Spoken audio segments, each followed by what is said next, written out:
Hey, loungers. I hope everybody's doing well.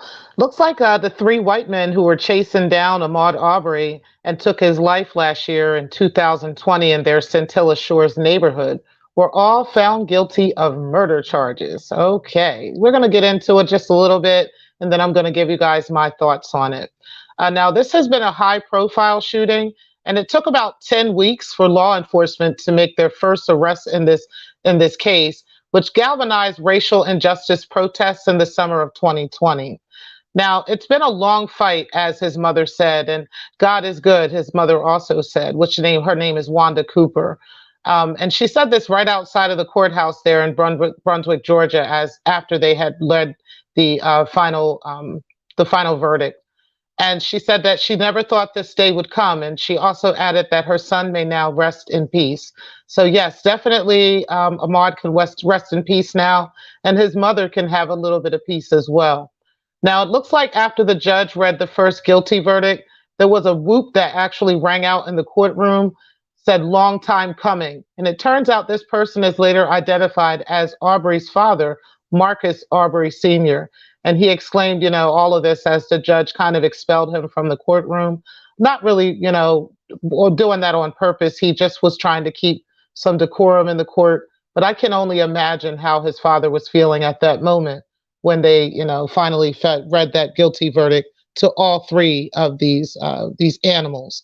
So, it was the father, who is Greg McMichael, who's 65, Travis McMichael, who's 35, and William Roddy Bryan, who's 52.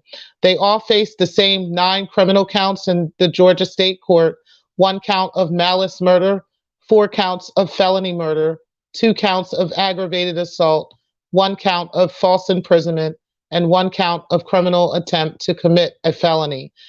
They all tried to plead guilty or not guilty to all counts.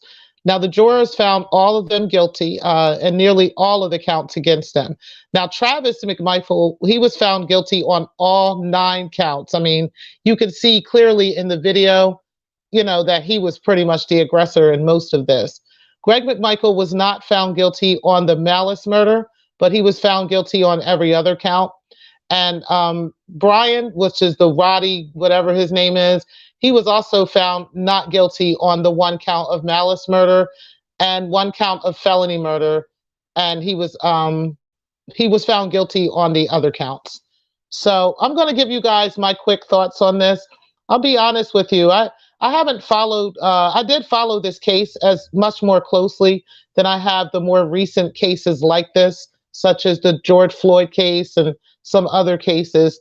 I just remember, and I think the reason for that is just the pain of me seeing George Zimmerman found not guilty, and also the sting of what happened with Michael Brown and many others, just to name a few.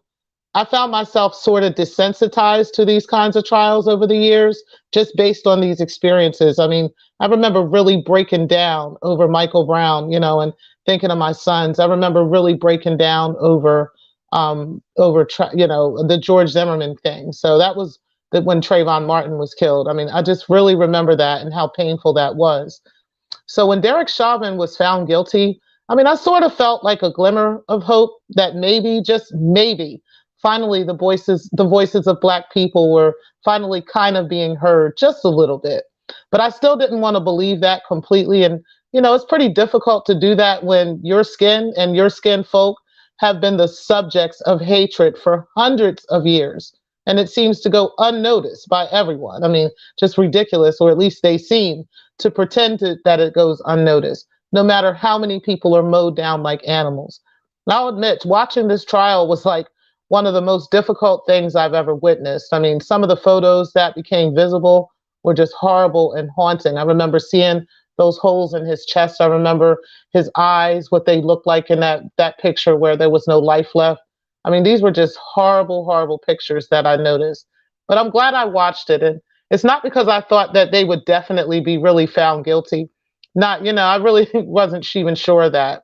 After all, this is Georgia that we're talking about. You know what I mean? Where so many murders have taken place there.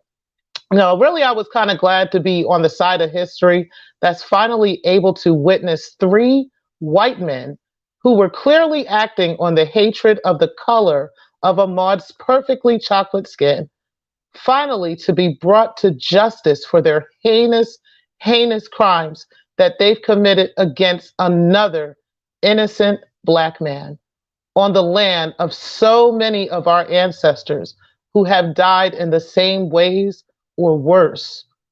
No, the cries from Ahmaud's father, what I heard was the cries of justice for all of our ancestors, y'all.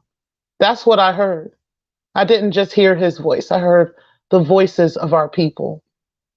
I don't think this is the end. No, I think we have a long way to go. It's definitely a beginning, though.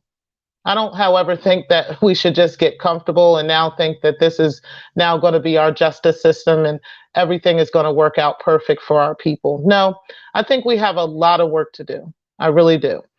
But to the jury, I just want to give them a special thank you for their bravery. I know that couldn't have been easy. I mean, especially the way that Greg McMichael was staring at them after they were reading out that guilty verdict to him. I couldn't believe the look on his face. I should have believed it because this is a white supremacist we're talking about. But did y'all peep that? I don't know if y'all saw that. I want y'all to take a look at that. Go back and look at when they were reading out that guilty verdict and how Greg McMichael was looking at that jury. Let me know what y'all think in the comments about that. And I will talk to you guys soon. You guys enjoy your holiday and peace. Thank you for watching.